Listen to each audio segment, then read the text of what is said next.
Since I can't talk to anyone about this, I'll say it here. My life is in shambles. A couple of years ago I met the guy of my dreams. And I fell madly in love and so did he.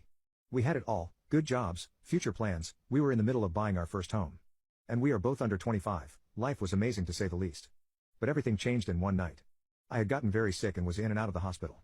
My fiancé had a memorial to go to, and so he went without me. Then everything started unfolding. His little cousin was there and had tried to kiss him.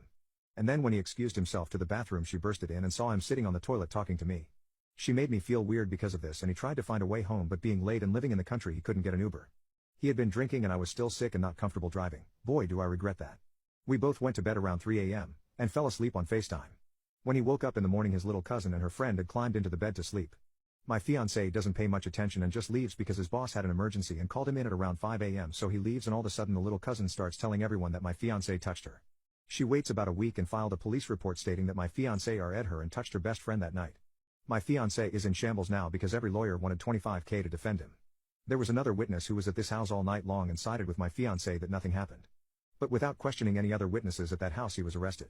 His public defender told me and him that he didn't have a strong case based on the fact there was so little evidence and suggested he take a plea deal. So we looked into it, and with his public defender he got a deal that would be a 90-day prison sentence and 7 years on the intimacy offender registry. After lots of crying and exhausting all other effort, we said okay. The court date comes and his public defender doesn't show up and sends a different attorney to take his place.